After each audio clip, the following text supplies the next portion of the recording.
todos, sean bienvenidos a un nuevo video de educación para niños y no tan niños. Antes de empezar con el video, te quiero agradecer ya que gracias a ti somos más de 100 suscriptores y vamos por más. El día de hoy te invito a que te suscribas, compartas y dejes tu like y comentario aquí abajo en la caja de comentarios. El día de hoy vamos a hablar sobre los tiempos verbales. Para hablar de los tiempos verbales, primero tenemos que saber qué es un verbo. Quizás en la escuela te han dicho que solo es lo que hace el sujeto. Y están en lo correcto, pero abarca un poco más. Se refiere a cualquier acción, sentimiento o estado. Por ejemplo, amar es un sentimiento, odiar es un sentimiento y también esas son palabras que son verbos. Algún estado de ánimo, como entristecerte, felicitar, también parten de un verbo. Y un verbo, también como lo debes saber, está formado por dos partes. Un lexema o raíz que no va a cambiar nunca y un morfema, que es la parte que cambia de la palabra. Por ejemplo, en el verbo amar, el, el lexema es el am. ¿Por qué? Porque sin importar cómo lo escriba, siempre van a estar esas dos letras. Por ejemplo, puedo escribir amé, amaré, amamos, amabas. ¿Y qué no va a cambiar? Las letras am. Esto no va a cambiar nunca. Van a seguir siempre sin importar cómo lo conjuguemos. ¿Qué es lo que cambia? El morfema, la terminación. Fíjense aquí termina en ar, aquí termina en la pura e, aquí termina en are. ¿Se fijaron? Hay una diferencia, hay un cambio, pero el lexema siempre está en todas las palabras y las formas de conjugación.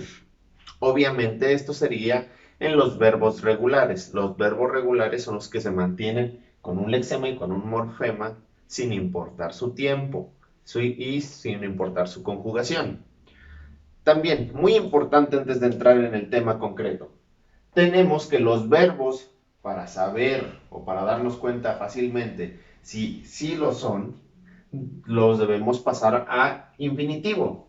Y que en infinitivo deben terminar en ar, en er o en ir. Por ejemplo, trabajar, estudiar, barrer, correr, dormir, perseguir. Todos esos son verbos y todas esas palabras terminan ya sea en una de estas tres. Y tenemos otra manera de escribirlo que se llama gerundio. En el gerundio, o más bien las terminaciones deben ser en ando y endo. Por ejemplo, el verbo barrer en gerundio sería barriendo, terminación en endo. En correr, corriendo, otra vez. Otro verbo sería, por ejemplo, dormir, durmiendo, caminando. Pero estos verbos, cuando los escriban, no los deben escribir solos. Si los aplicamos en una oración, sería: Jorge estaba caminando en el parque. Vamos a explicar la oración que acabo de decir. Jorge estaba caminando en el parque. Ok, aquí encontramos un verbo y aquí encontramos otro. Aquí se juntan dos verbos. Uno está conjugado en tiempo pasado y el otro está en gerundio. ¿Cuándo podemos utilizar el gerundio? Siempre que haya un verbo atrás. Por ejemplo, si hubiéramos escrito nada más, iba caminando, Jorge iba caminando al parque, se entiende la oración. Pero si no ponemos un verbo conjugado antes del gerundio, vamos a encontrar que se escucha muy raro. Jorge caminando en el parque no se escucha tan bien, hay algo que no cuadra. Siempre que vamos a utilizar un verbo en gerundio debemos poner un verbo antes. Eso es algo muy Muy importante porque en sus textos, al momento de escribir, en ocasiones omiten esta regla gramatical y se escucha raro. Entonces es un buen momento para quitarnos ese hábito. Tener bien claros que siempre que escribamos un verbo en gerundio, debemos escribir un verbo antes, para que de esa manera se escuche mejor. Ahora sí, vamos a conjugar un verbo con todas las de la ley. Primero que nada, tenemos aquí los artículos. Los artículos también se les llama personas. Y estas palabras nos van a decir cómo vamos a conjugar el verbo. Yo, tú, él, ella, nosotros, ustedes y ellos. Nos van a decir cómo lo debemos conjugar. ¿Ok? Y siempre van a acompañar al verbo, ya sea que lo escribamos o no. En este caso vamos a empezar con el artículo yo y con el verbo vender. Si lo decimos en pasado, es algo que ya hice. Entonces sería la palabra vendí. Yo vendí un auto. Vamos al verbo, al tiempo presente, perdón. Yo vendo mi auto.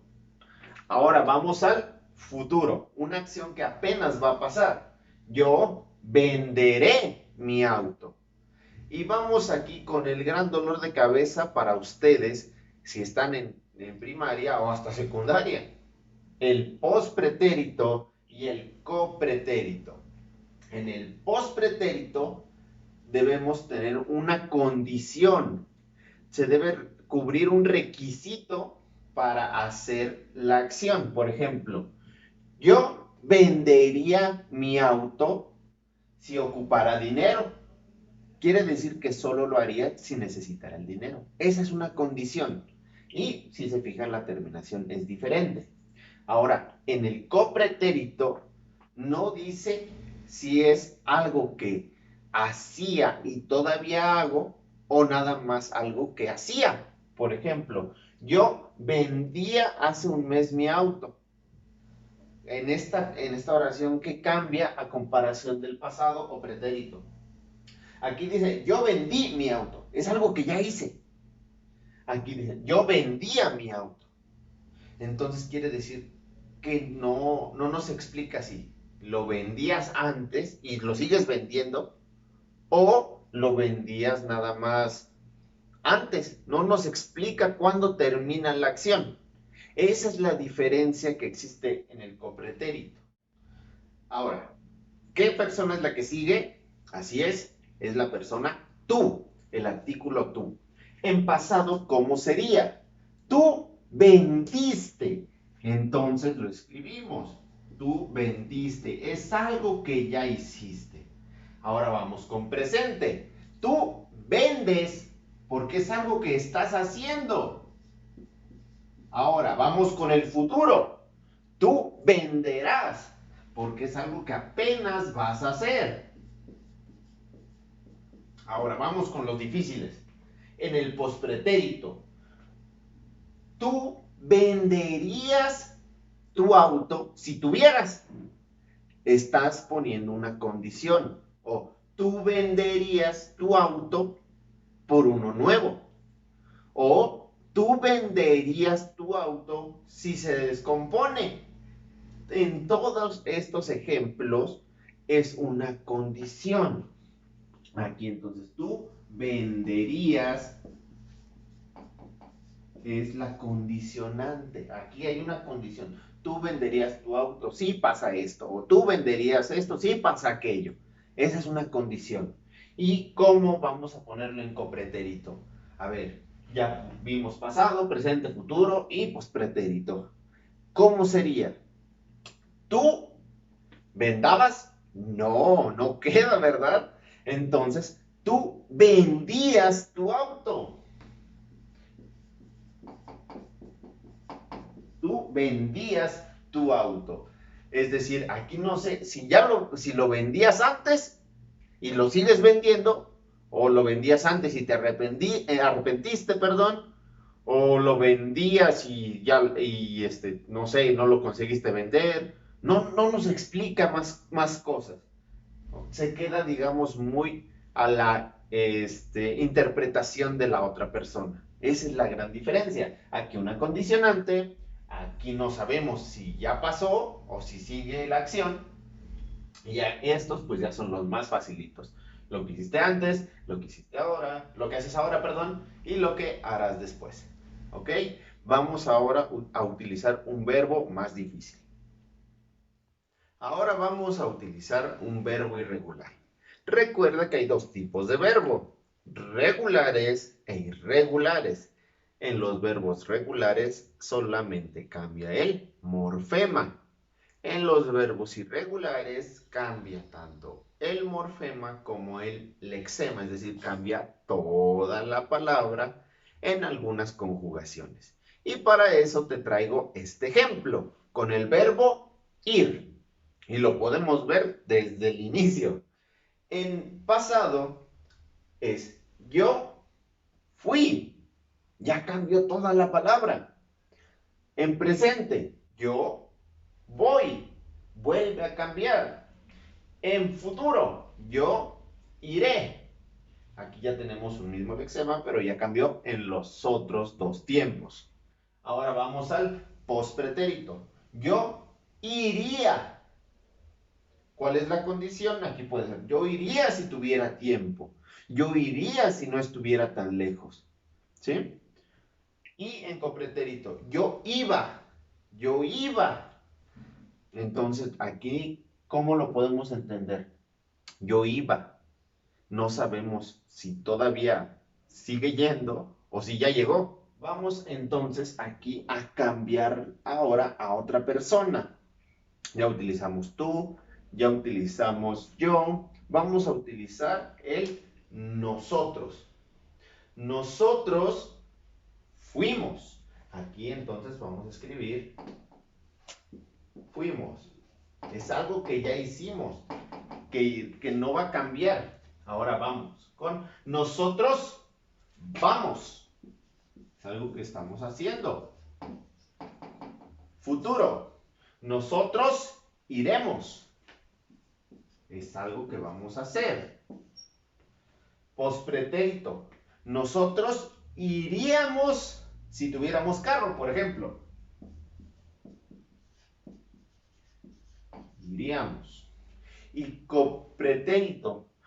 Nosotros íbamos.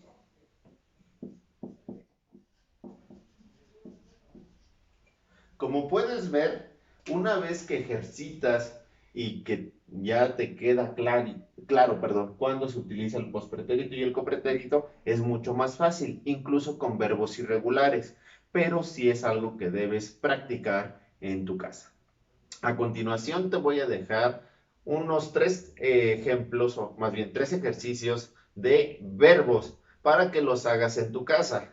Y después también te dejaré la forma en cómo se solucionan, para que de esta manera cheques en tu casita si lo has hecho correctamente.